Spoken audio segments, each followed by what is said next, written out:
You either match the split push of Flandre, or they're just going to absolutely smash you. Yeah, well, I want to see a change up in any rate in some way this game, but King going to stick to their game style as far as the bans are concerned. Trundle and Nunu going to be taken off the board. Sejuani and Urgot removed here from Snake, of course, taking a different side of the draft this time around.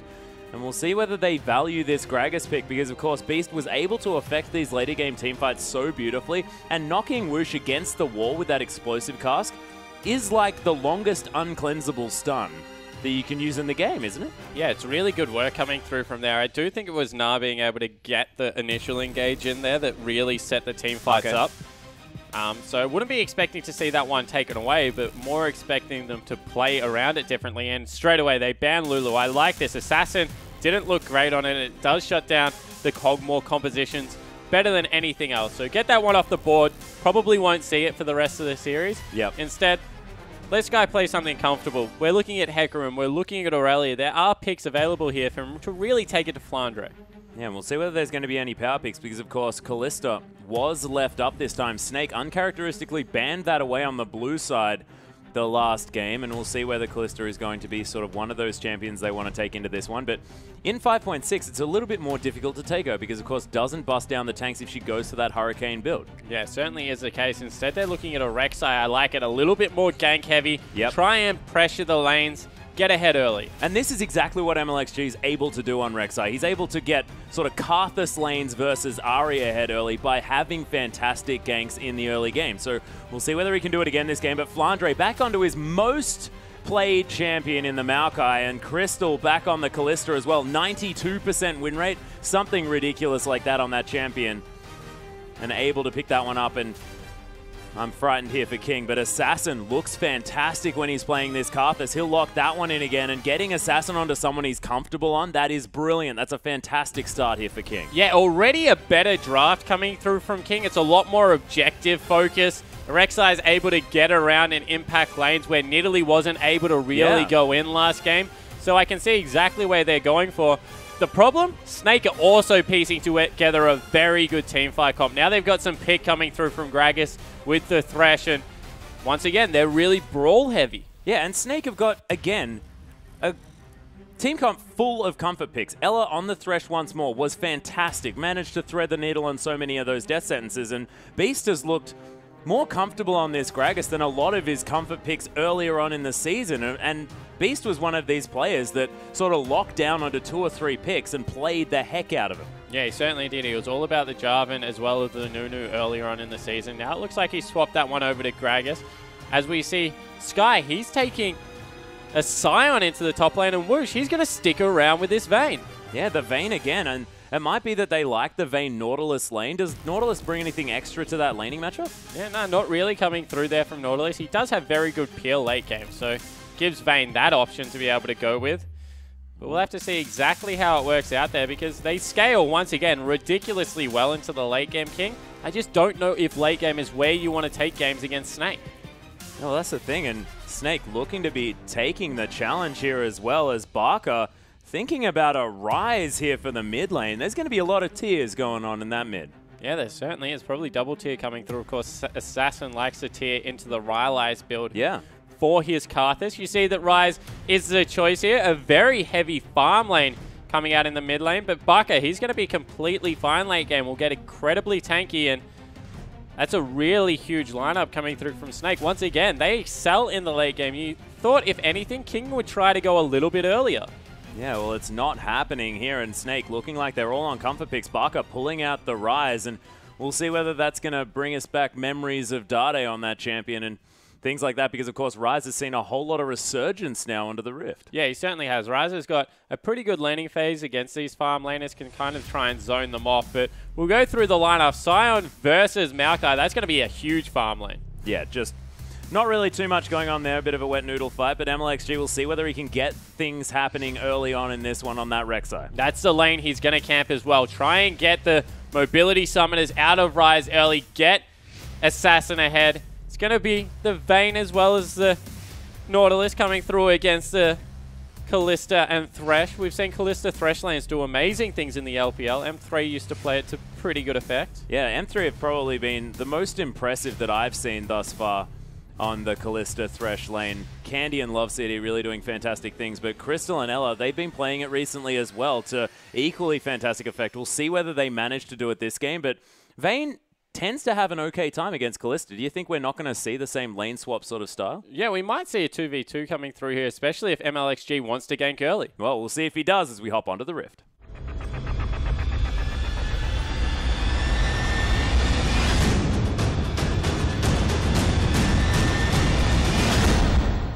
And here we are, ladies and gentlemen. King taking on Snake for Game 2 of this playoff series. Snake already up this one game. Looking to see if they can make it 2, while King looking to bounce back after a interesting performance, sort of not playing to their usual selves. As Barker might be able to discover Whoosh here just a little bit, able to tumble around, but Liam's going to be the option here as everyone flashing over. Crystal wants to try and get a few more bolts in, pick it up for the Ren. That's the double on Burrow. Look at the decimating smash as Beast does pop the potion, but there's the last auto attack, and first blood goes to Karthus. A double kill make it, and King definitely here to play this game. Yeah, they certainly are. You never want to fight level 1 against Karthus. His consistent damage with those Skittles is so good. That decimating smash was amazing. Yeah, not to mention the fact that there is a Scion. I was getting there, Atlas. I was getting there. Got excited. As well as the Unburrow that can come through for that insta-CC. So they will force Liam to go back late. Barker with a nice reshow there on top of a ward. We'll be able to cancel that back. But all in all, 2 kills over the late game Karthus. He's already got a tier. Yeah, that is a tier at 1 minute and a half. Before the minions meet. 1 minute and a half. That's a different way to that's measure how. time. That's about how I always say it. If you remember the last time you made fun of me for saying something very similar, minute and a half is going to be when that tier comes through. I'm committed to it. As the lane swap actually going to be met here as Whoosh heads towards the top side. The free's going to be begun by Crystal as Beast going to be soloing out this one. Sky, of course, just generally, he's going to die. Dies to the Krugs this time, mixing it up. Takes down both of them for level 2. Punches him good, Atlas. Yeah, punches them real good. Zrai's going to throw some Qs around as well, as Assassin doesn't quite find that creep, but is going to be able to stack this tier very, very quickly. And unfortunately, this gets rid of a lot of Ryze's zoning pressure. Normally, you would see Ryze with some extra movement speed generally from Masteries because he goes deep into the utility, as well as some in his runes, be able to dance in front of the Skittles and try and zone Karthus off some early creeps, but that's not going to be the case. Tier already picked up. Just going to be able to throw out those lay waste with pretty reckless abandon. Yeah, he's going to be able to do whatever the heck he wants. But of course, Tier doesn't give you too many sort of combat abilities. Is that going to help Barker? Or does it just mean that... It just means he can Skittle him all day. Yeah, well, he is doing that. You can see already. He doesn't even care if he misses at this point. No. See, it's not doing too much for his mana pool. Man, it's doing a lot of damage on a single target as Assassin hits level 3 as well. And the level advantage is another thing that's very important to mention. We'll see whether Barker can navigate this lane now that Assassin has had such a boost. He's able to dodge away a lot of these. And manages to pick up the cannon creep. That's definitely important. MLXG does tunnel over the Baron wall, looking to get something started in this early stage.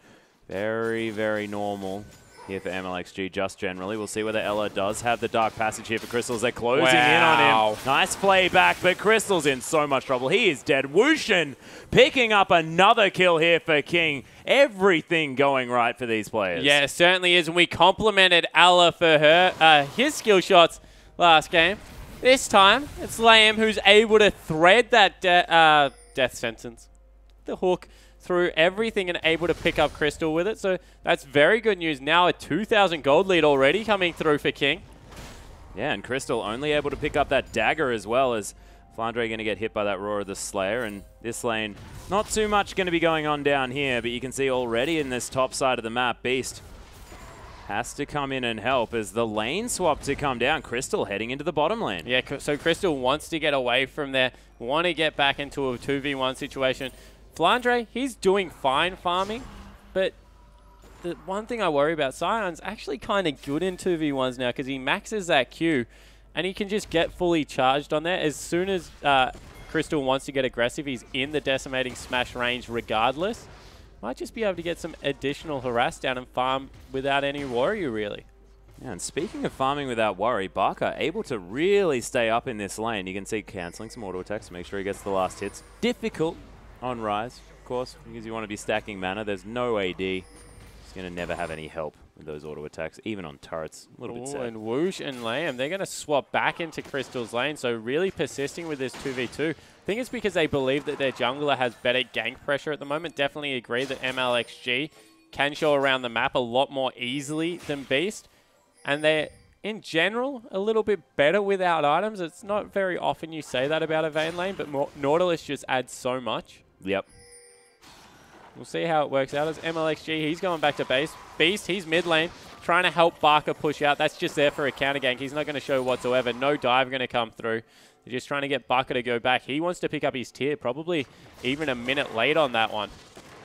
Yeah, he's going to throw out the spell flux there as well. Not doing a whole lot of damage here to Assassin, who's just eating potions and able to use that Defile to clear out some minions as well, as Barker navigating this lane quite well. Now starting to fall behind, but it's a big stack of minions, and we'll see whether Barker can pull this one back as this game unfolds, because this is a stage where King do excel. This is where they've managed to create leads, and we'll see whether now they'll be able to continue to create the lead and make it happen in the late game as well. Close out the victory. Yeah, exactly right. We need to see whether that can come through, because King really, as we said, they've been actually pretty good throughout the entirety of the season in the early game. They're looking to be aggressive this time around, but last game they weren't pulling the trigger on things like that level 1 team fight that they went for in the Dragon, and that's what you felt hurt them. If you're not playing confidently, you're not going to win many team fights. Yeah, it's often like if you don't think you're going to win, it's not often that you're actually going to win.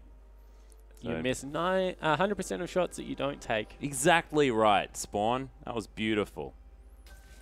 So we'll see whether they can take some shots. Well, that sounded a little bit uncomfortable. We're not going to recommend that, ladies and gentlemen. But Crystal and Ella still down here in this bottom side, managing to pierce Whoosh there with a Q. Wave still pushing in, though. So MLXG, he has a lot of lanes that he can choose to, I guess, gank at the moment. The overextending, the fact that Barker, he hasn't been able to go back. Wow, if he lands one more Skittle, he was in ultimate range, but not able to get it done. Not quite, as the CS advantage now starting to build up here for Assassin. Hasn't been back, of course, as Beast is going to take over that lane. Tier is going to be completed by Barker now. Nice Dark Passage, going to get Crystal to safety. And a little bit more standard here now coming through from King, but you got to say, this suits them. They're 3,000 gold in the lead. Snake are probably the ones that need to look to see where they're stronger as a good hook comes through. Yep, nice Pierce to come down as well, as Titan's Wrath going to keep Lamb relatively healthy with the shield, but Whoosh and Lamb trying. Oh my goodness, the dredge line onto Crystal, who just hops back onto the Dark Passage. Not going to be too bad there, as Sky going aggressive onto Flandre. Just gets Arcane smashed out of that Decimating Smash. Nice little interaction of those two abilities. Going to help him out there, as 20 CS is the lead here in the mid lane, as Barker going to steal away that blue buff with a Q. Allow him to build up some more farmers. Man, that is a book and a stick to be picked up by Assassin, as Flandre and Sky going at it once more. That's twice Sky hasn't been able to pop his Q instead. His shield W being instead popped by Flandre there, which is hurting him a little bit, because those trades should be going a little bit better. But he's still getting the good end of those. Of course, Maokai a little bit less mana intensive, as they're going to start off with the first dragon. Yeah, first dragon is now being attempted. Of course, Lamb going to be helping MLXG out there. But Rek'Sai more than happy. She's pretty good at taking early dragons, as Whoosh now going to hop over and just give him a hand. You can see that's a Cinderhulk already completed. Yeah, certainly is the 3 assists coming through, really helping out Rek'Sai's early game. And King, they're in a great position now. They've done exactly what we asked them to do. Play proactive League of Legends. Play a little bit more for the early game. Try and get standard lanes and get MLXG in there. They were very aggressive level 1. They've now picked up a pre-10-minute dragon. They're actively seeking out standard lanes. You feel this is exactly what they were trying to... Wow. Oh, another dredge line lands here from Lamb, but Crystal able to take another Dark Passage to safety as he now tries to turn around the aggression, but now level 6 has been hit. Depth charge available as well, and Lamb, he doesn't need to be able to hit these skill shots anymore. Yeah, certainly doesn't. Just can hit the ultimate. It means that Crystal has to get the heck out of dodge. As Flandre went back, was able to pick up the makings of his Catalyst, not able to complete the full item yet. Barmy Cinder picked up in the top lane now for Sky. He's looking for maybe the early Sunfire Cape will probably just sit on that one, to be honest, and use it to actively push out the lane. But across the map, every single lane winning, including the jungle now for King. Yeah, everything going exactly in King's way at this stage. 3,000 gold, the lead at 10 minutes is nothing to scoff at here because it's very early on in this one, and it must be playing on Snake's mind at the same time. It's a CS advantage for Whoosh on the Vayne into Kalista here at the same time. Really, really great stuff coming out, and his Vayne has looked very impressive. Yeah, it certainly has. He's been able to get himself in good positions as well. Wasn't able to really do much last game, but it wasn't his fault, to be honest. It was more around the way Skye and Assassin were playing. So he's looking much better this time around, and we'll see exactly how this works out for them. As Vayne pushing out the lane will go back and get a shot. Must have most of the Blade of the Ruined King finished. 2,100 gold, Atlas. You're the AD carry. No, not quite there yet, I don't think. 2,100 gold. And he's spent... Oh, he'd be close. He'd be very close. He's got it. Disappointed. Not mad, just disappointed. Oh. Dad, why? Skittles still coming through here for Assassin, able to continue this CS advantage. 3 people converging on the mid lane there. They're looking for anything. Rylei's Crystal Scepter is finished up as well as soon as Assassin wants to go back. He's sitting on 1,500 gold. Actually, no, he needs 300 more, I think. It's very, very close, though. And wow, across the board, Snake look like they're the ones now on the back foot. They don't want to force anything, really can't take the mid-game team fights. Maokai eventually is going to scale up nice and hard, but if any pure tank outscales Maokai, it's been Sion. Of course, with that health that he's able to get, just prioritizes pure resistances and is able to get a lot of work done. Not to mention the fact that his ult really is frustrating to have to deal with late game. So we see Baka now. He's getting zoned away from some creep waves, looking for a face check. He goes in. Yeah, he's looking for it. Rune Prison is going to be available here under MLXJ's Wall of the Pain is going to be used. Beast. I think Baka thinks he does more damage than he does to MLXG. He's seeing it demonstrated for him right there as MLXG actually going to be able to steal this one away. Skittles coming through onto Beast as well as there's the teleport down. Explosive cast going to be used just to try and single out MLXG, who's taking a lot of damage. The last Q not going to be enough as Skye doesn't quite get the knock up. Both times, actually, as Flandre just going to take MLXG on the backside. Yeah, on the backside, they go a little bit too deep for that one. Weren't willing to peel back, and Assassin, he now has to teleport away. Didn't note that summoner spell in the early game, but he has picked that one up. That's pretty standard here for Assassin. Often is going to be doing that one, but did he really need to teleport just there? They had a lot of vision around the area, and he wasn't really getting closed in on anyone but Beast, who has no mana or health. Yeah, probably didn't have to do that. Meanwhile, though, Ella was forced back, and they've been able to completely zone off this bottom lane. Now holding the wave at the turret. Whoosh might even be able to take this one down if he wants to. Doesn't look like he doesn't. This is what we said about Vayne. If she can get in a position where she's got the Blade of the Ruined King, she's very happy in these lanes. Yeah, and Crystal did manage to go back and buy the Berserker's Greaves, but it's not going to be anything in comparison to that Blade of the Ruined King, exactly like you said. And Crystal now with the BF sword able to easily farm out underneath these turrets, but some small consolation as King are actually setting up some sort of gank rush here on the bottom side. MLXG is going to be here. Oh my goodness, this is going to be very scary. Descent's actually landing on a Lamb, though. They're turning it around. The Titan's Wrath immediately blocked as the flash comes through. There's the teleport from Flandre. Wow, stop the face call. Oh my goodness. There's Lamb coming through now as well as Requiem comes down. Ella's going to die as Wushin now going aggressive. Silverbolt's looking to be procced here as Crystal trying to dance out of the way. Oh my goodness, that Prey Seeker was insane as Beast now coming through into this one. King, that's a triple kill for MLXG as Beast now going to get knocked up, but Assassin finds his way into this one as Liam, he's going to survive as well. Levels up and a quadra kill for MLXG. Yeah, MLXG going nuts in this game. Much better play coming through from the jungler for King. Meanwhile, Sion able to take down top turret as well as Flandre had teleported in there. He picked himself up a kill. But in the end, that's a lot of resources to give away. Yeah, and this is a shutout this game. It's about 6,000 gold now, the lead for King at 14.5 minutes. That's insane. Yeah, it certainly is. And the Rylai's has been finished up for Assassin. I honestly think it is one of the most valuable Karthus items in the game at the moment. It sets up the Skittles once the Wall of Pain comes down, continues to slow. But the other reason it's so good is because you're very AoE focused, and in team fights, you become a much better peeler. As soon as you turn on that Defile, running through Karthus not only is extremely painful, is like a kind of mini Nunu CC.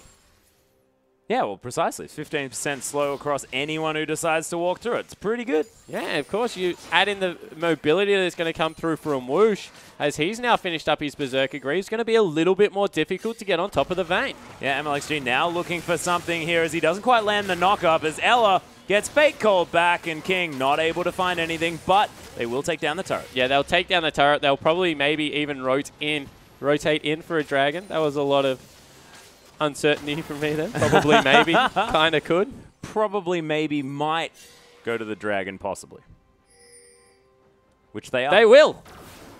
Nailed it. Prey Seeker is going to find some prey. The Dragon going to be started here from King, and Assassin going to throw some Skittles at it as well. This Dragon is going down incredibly fast. We've spoken about the neutral objective control of a Karthus. But, you know, Vayne's no slouch either. Is Flandre and Sky going to be battling each other? Or I think so. Flandre might be just tickling Sky here. As Beast does come around underneath the turret. The ultimate is popped as the explosive cast comes out as well. They don't have a whole lot of damage, but there's no mana here on Sky. Does use the flash as the sapling comes down as well. Beast able to tank up the turret for a little bit, but they do get the teleport out of Assassin. Yeah, they get the teleport out of Assassin. Don't really get much else from there. There's a lot of members rotating into that lane. Assassin's going to be completely fine. Who's going to catch out who here, Atlas? Because if they go in, there's a lot of King members available. Yeah, there is also a Kalista around here as well. There's quite a few members. Lamb's caught out of position here as well as Crystal picks up the kill. That is definitely good news, getting this Kalista a few extra items, who doesn't even have the Bloodthirster just yet completed. Snake now looking to try and take down this mid lane out of turret, but Thresh and Rise not exactly turret-taking monsters, and the Skittle's going to be dodged here by this Thresh at the same time. Yeah, so a little bit of a mechanical error coming through from Assassin there. Not able to land any Skittles. You felt that one of them was going to hit, but wasn't to be. Not happening this time. And now it's going to be King moving in for some pressure here on this turret. Wall of Pain to try and deter Barker from coming through, but he's going to take a whole lot of Skittles for that, and Whoosh coming through as well. So the Layway's doing a lot of work there, now forcing Barker back to base. He hasn't got his Ghost available either.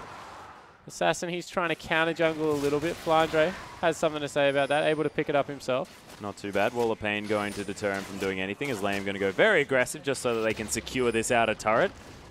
And that one is going to go down. That is every outer turret now taken from the map here for King. 7,000 gold the lead as Twisted Advance from Flandre, going to get him out of some damage. Very cute from Sky, just blocking off that whole entrance with his Q. Not letting Flandre get through, trying to kill a couple more minions to turrets. And this time, you look at the CS advantages, they're all in King's favor. You have 20 in the top lane, 30 in the mid lane, 20 in the bottom lane. Hell, even 20 in the jungle. MLXG doing a lot more work than Beast this time around. And where was this King? Where was the early game aggressive, solid map movements coming through? And you have to say it has something to do with Assassin being on this champion that can make movements around the map as well. Yeah, it definitely is. And, well, not even necessarily need to make movements. He just presses R and he's sort of there. Yeah, so always that fifth man that can come through whenever he has to.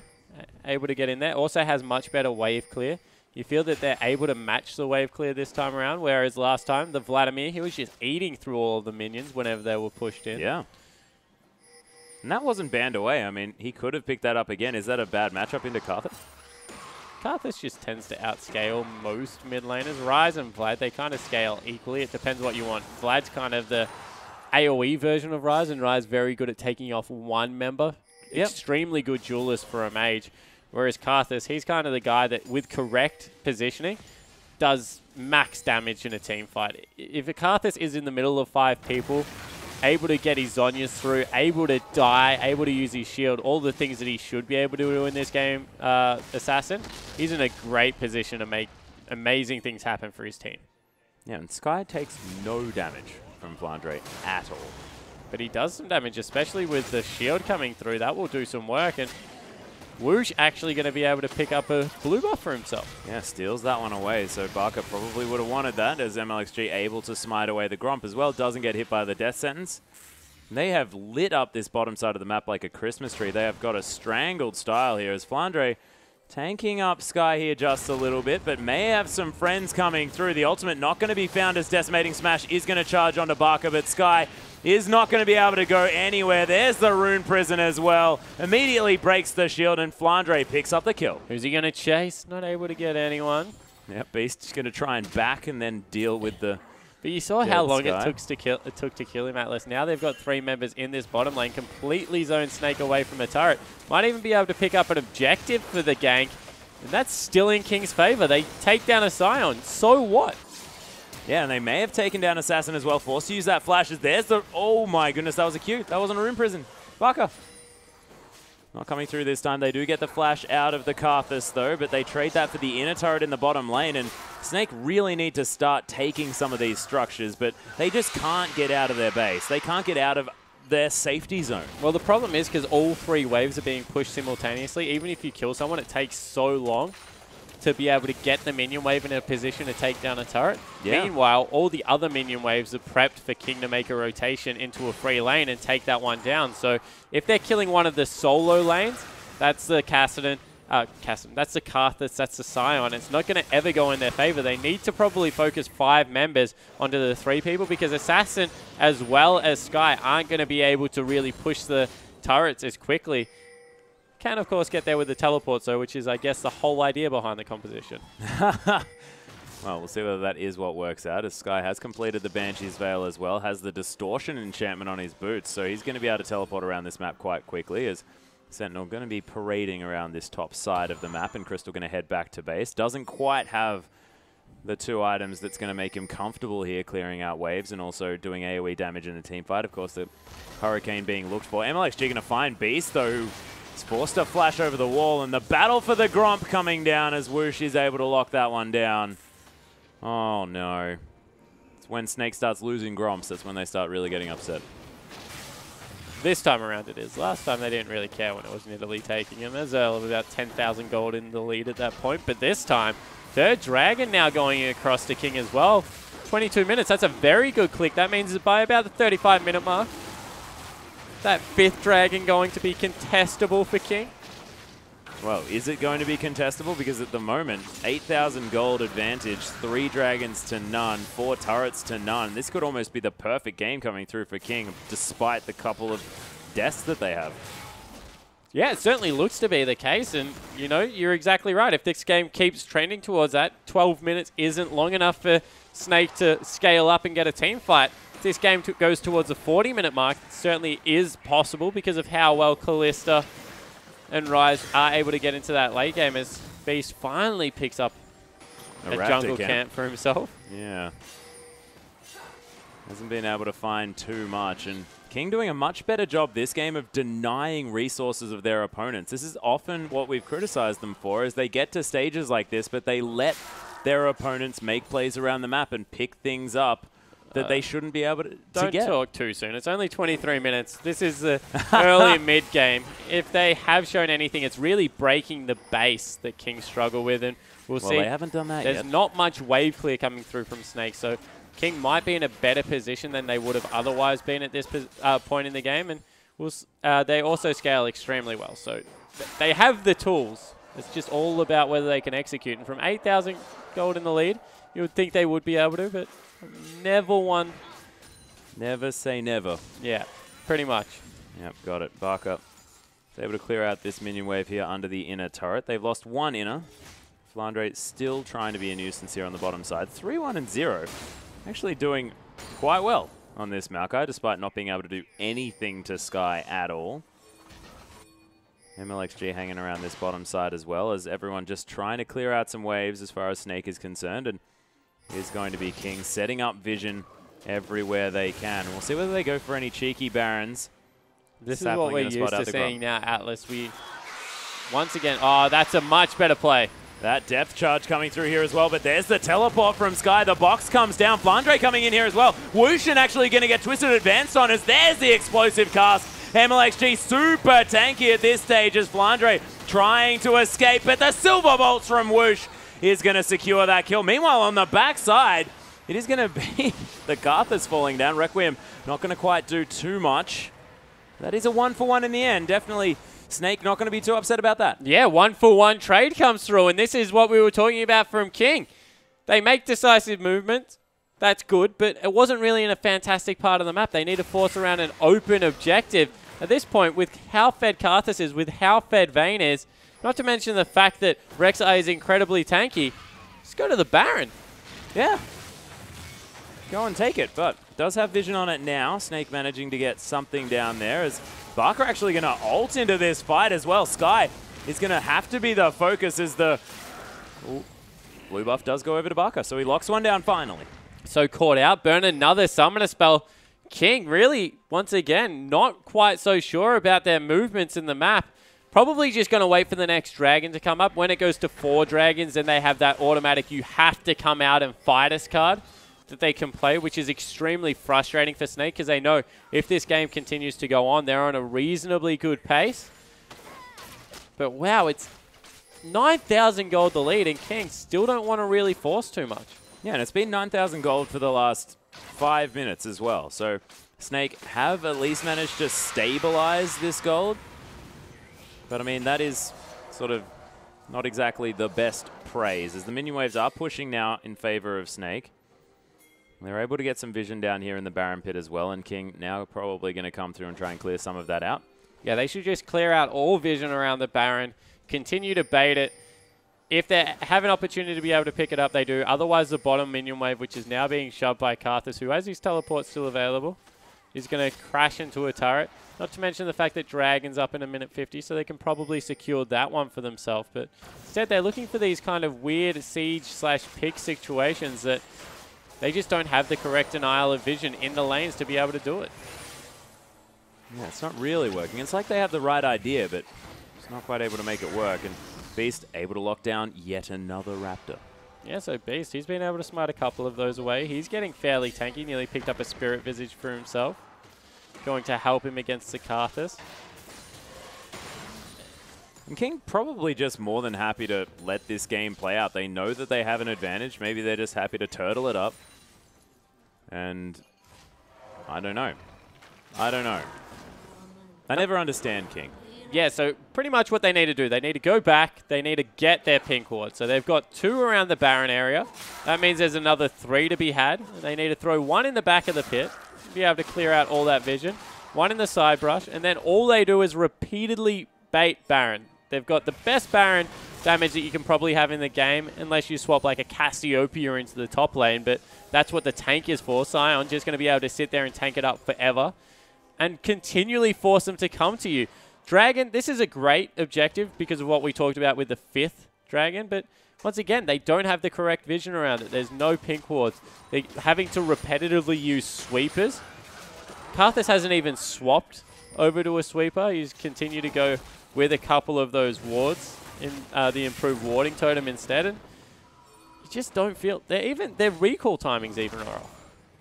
It's very, very strange. 10 seconds on the Dragon. Sky does not have teleport just yet, but it is going to be up in a few seconds. Sentinel going to spot him out as Void Rush is going to get MLXG towards that Dragon. I mean, MLXG is huge. He's got a Warmogs and a Randuin's. He's got so much health. Their whole team is huge. Yeah.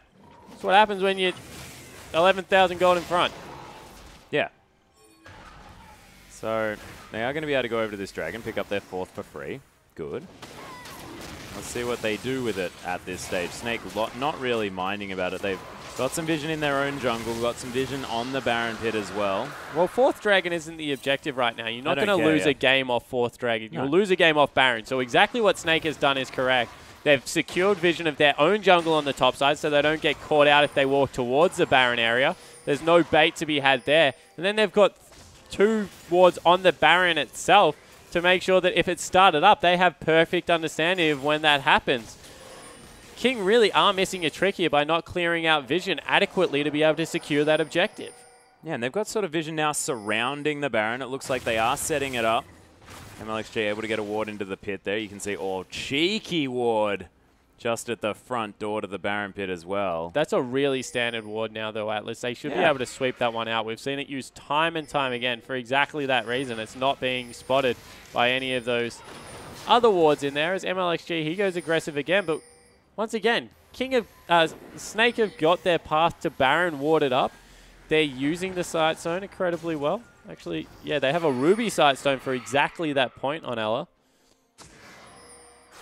And Barker has actually also picked up the Warding Totem upgrade as well, so he's going to have a few extra charges of his wards that he can put down. King, 3 pinks around the Baron, still unable to effectively bait anything. And you can see that Snake, they're just happy to wait until items are irrelevant and that gold lead goes away. Yeah, exactly right. This is playing into Snake's hand.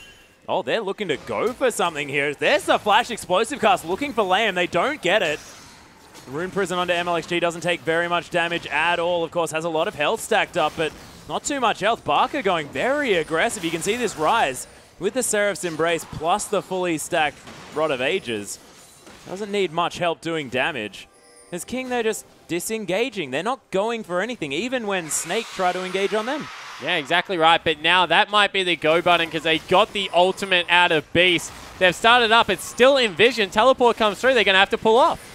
Yeah, well, Teleport coming through from both sides as well. Wall of Pain coming down as MLXG looking to start a fight here. Does flash in. There's, in fact, the ultimate coming through. Ella tries to come out of that one. MLXG gets pulled out of the fight as Flandre. He's going down low as Beast is the focus here. Whoosh picks up that kill. Crystal into the backside. Does have some Rens, but that's not going to be enough as Rise picks up the kill into Assassin yet again. Barker so incredibly low, and it's the double kill for Assassin. A couple put for the Vayne as well, and Barker, the only man standing. King, they finally win the fight that gets them the Baron. Yeah, so all they did was go into Baron, start it up. We said this guy, he's not going to lose that much health. MLXG, the exact same situation.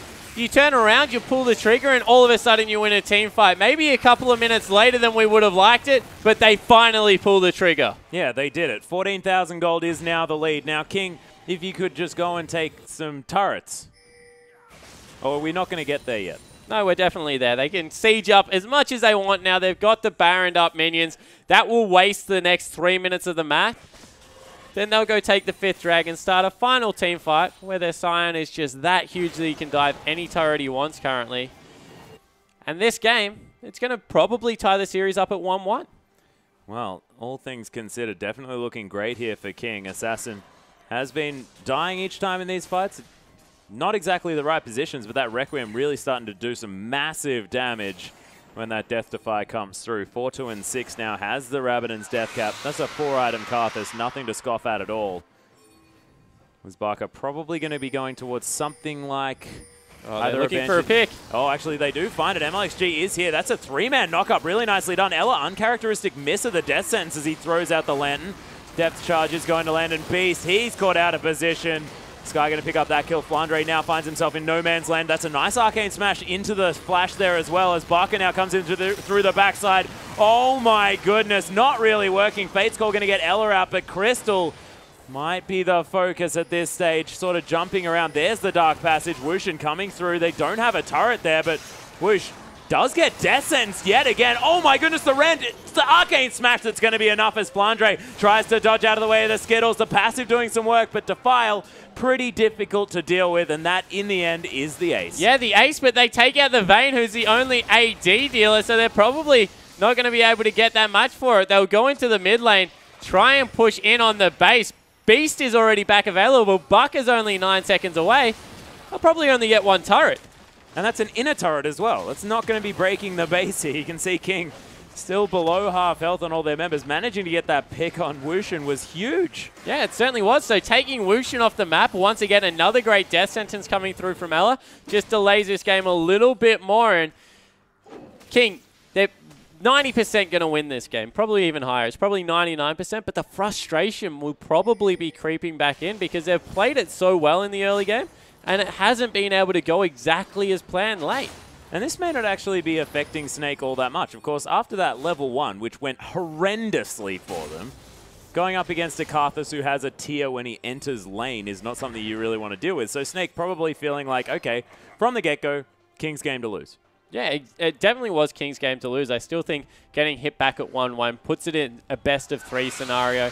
You never want to have that happen, especially when you were so confident in your play game 1. So Snake have definitely missed a trick by invading in on a Karthus. Yep. It was a pretty silly move.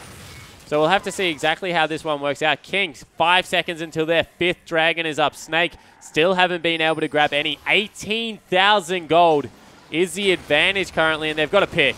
Yeah, Beast is actually being caught out here as well. There's the depth charge coming through. Everyone just bouncing around. Beast somehow still alive. It's Crystal. He gets exploded in that fight. There's a nice knock-up, but the King members, they'd already done what they wanted to do. Barker now forced to flash out of the way. There's Flandre's here as well. That wall of pain beautifully placed, forcing Flandre to re-engage this fight. Barker doing a lot of AoE, picks up MLXG, but Liam locks him down, and Snake, they're all going to die, and that's the surrender vote. Snake, they tap the mat on game 2, and that was actually more of a gold lead in favor of King that time around than Snake's first victory. Yeah, it certainly was. So a much better game coming through. Whoosh had a great game. Assassin with that early double kill able to explode. Yeah. And the complete opposite happens this time around. Top lane 80 CS up. Mid lane 80 CS up. Across the map, King really winning that one. And you have to think, if they're able to get these leads, yeah, the whole season we've said it, they're able to transition it. They might still look a little bit bumpy in their mid game, bumpier than we would like anyway. But they certainly had the tools to be able to get it done. Yeah, and they got themselves to the positions that they really wanted to start affecting the map, making things happen. But that took a lot longer than it should still. So we'll see whether they can fast forward into the action next time around, because if they get a lead like this, they may not necessarily have the scaling team comp that they had last time. But ladies and gentlemen, it's all tied up here at 1-1. We'll be back. More of this best of 5 between King and Snake coming up right